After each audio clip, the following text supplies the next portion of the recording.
Welcome to the deep dive. I'm genuinely excited today because we're diving into this really powerful set of sources called Realign: Trust, Values, and Your Chosen Self. Mhm. Our mission really is to pull out the most useful, maybe even surprising insights about how you can intentionally, reshape who you are. We'll be focusing on core values, those Yeah. deep emotional intentions, and your chosen identity. Mm. And we have this core phrase that's going to be our guide through this whole conversation. I choose to lead with trust instead of fear. It's powerful, more than just words. It really is. And, that phrase is so key because one of the first things these sources highlight is that needing to realign, it isn't weakness, it's not failure. It's presented more as this sacred invitation, a kind of wisdom. Like think of stars recalibrating or oceans responding to the moon. It's natural.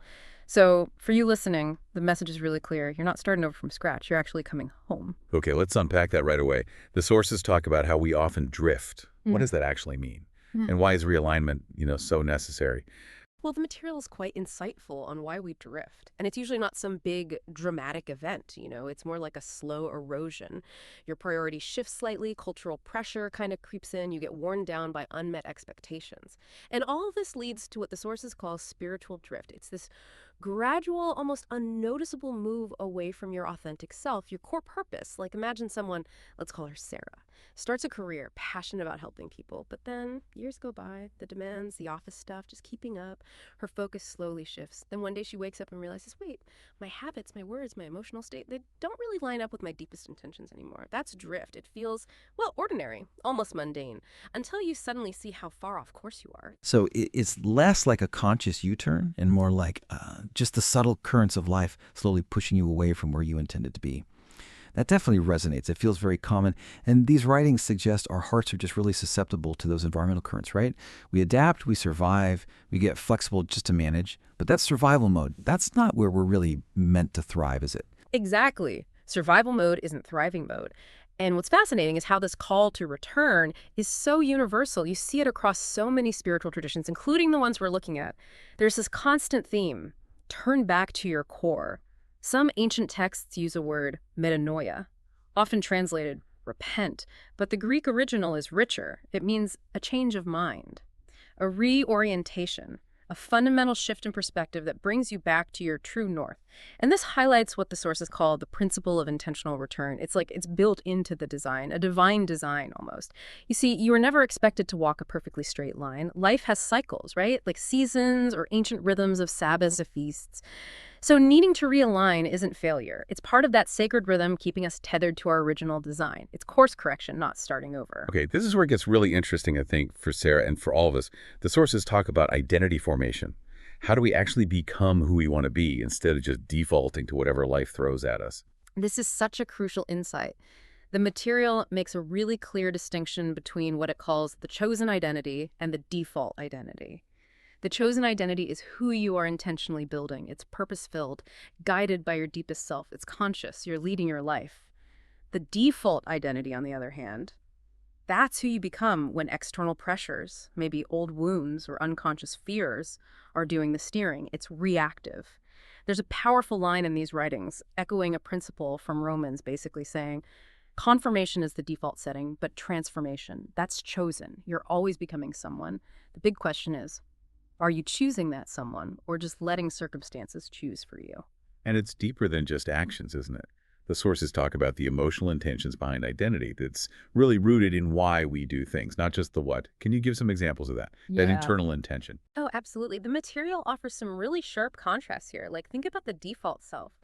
Often it might work incredibly hard, but driven by a fear of failure. The chosen self, though, works just as diligently, maybe, but from a place of stewardship, a sense of calling, of contribution, different engine entirely. Or the default self might constantly be looking for outside approval, to feel okay.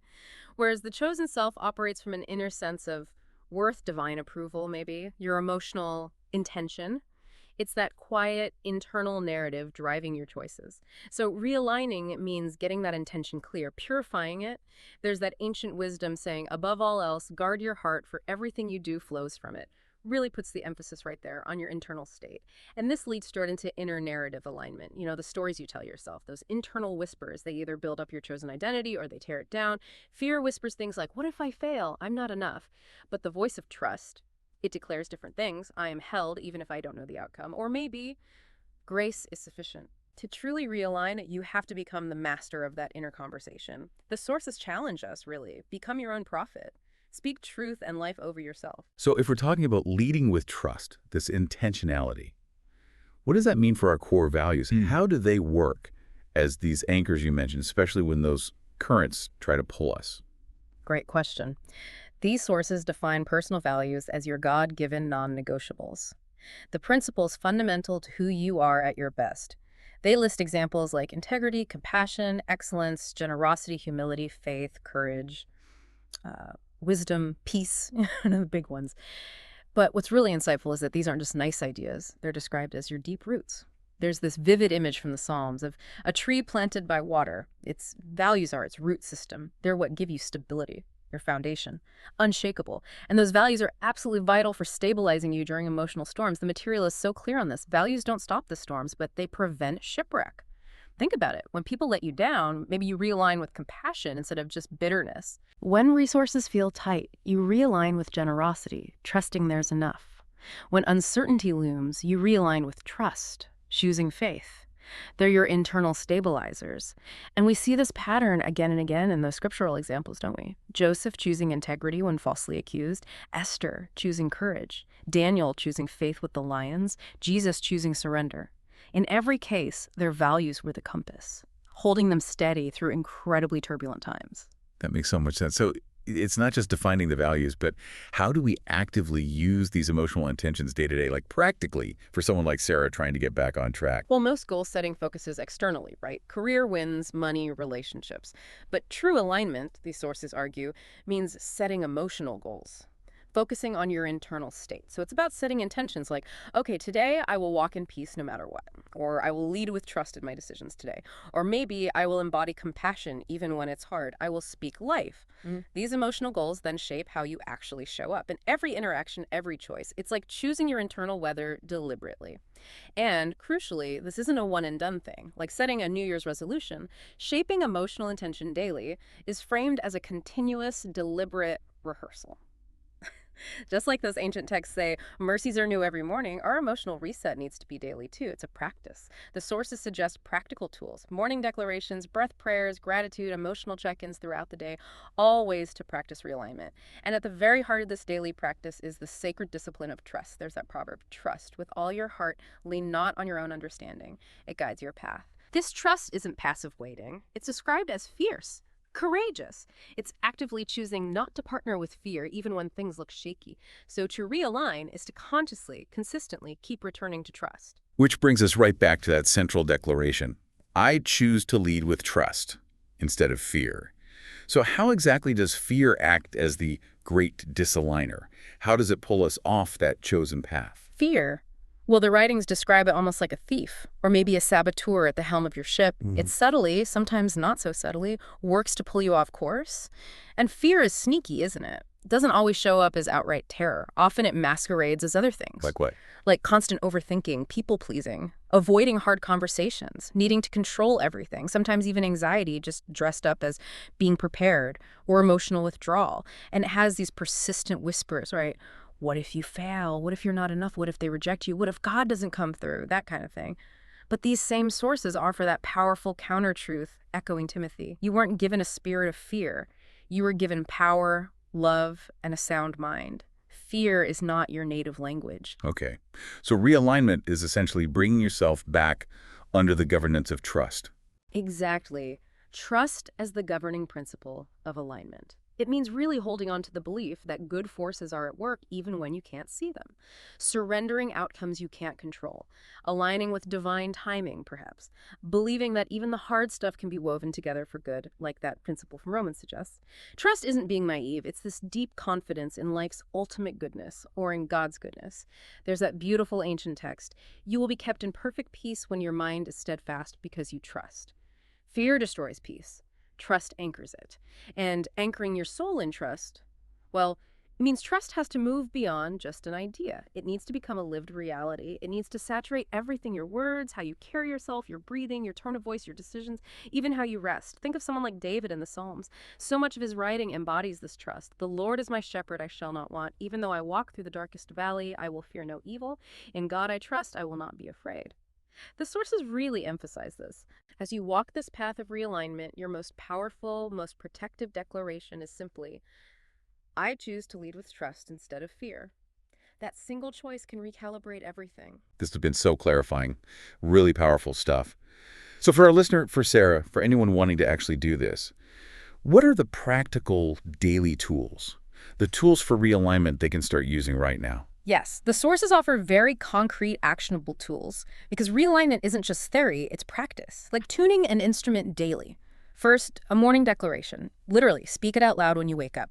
Today, I align my thoughts, my emotions, my actions with who I am becoming. I choose trust over fear. I return to my values. I walk in my chosen emotional intentions. I am becoming who I was designed to be. Start the day setting that course. Second, the breath prayer. This is simple but profound.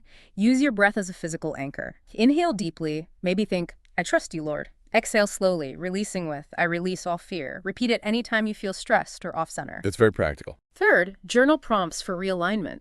Quick reflection daily. Ask yourself, what governed me more today? Trust or fear? Did my actions reflect my core values? Where did I feel that emotional drift starting? And crucially, what tiny adjustment can I make tomorrow? Fourth, the realignment pause. This is for in-the-moment resets. When you feel tension or an old pattern kicking in, just pause for like 30 seconds. Close your eyes, breathe deep, whisper that anchoring phrase, I choose trust over fear. It interrupts the pattern. It's a quick circuit breaker. I like that. Exactly. Fifth, visual anchors. Simple reminders. Post your values list somewhere visible. Write your intention on an index card by your computer. Set a phone reminder with your anchor phrase. Make it visible. And finally, evening reflection. Before bed, briefly review the day, not judging yourself for perfection, but looking for alignment. Where did I practice trust today? Where did fear sneak in? Then release the misalignments. Let them go, knowing grace and a fresh start are there tomorrow. Wow. Those are incredibly helpful, tangible steps. What an amazing deep dive this has been. And just remember, as we wrap this up, the core message. You are not starting over. You are returning. You are coming home. That's it exactly. This whole process, it's an invitation for you to reclaim what's yours. Your values, your true emotional intentions, your chosen identity, your trust. There's this deep sense of affirmation in the sources for your journey that ancient wisdom holds true. The steps of a good person are ordered. So listen, you are not lost. You are not behind schedule. You are definitely not late. You are simply realigning. And I just want to affirm for you listening, clarity where there's been confusion, courage instead of hesitation, deep peace instead of striving, a sense of right timing replacing any feeling of delay, and fresh energy where maybe things felt dry. You really are stepping into a season of daily, intentional, sacred realignment. And as the sources powerfully remind us, drawing on that image from Isaiah, whether you turn to the right or to the left, your ears will hear a voice behind you saying, this is the way, walk in it. So walk forward, realign, trust, become, and hold tight to that resonant declaration, I choose to lead with trust instead of fear.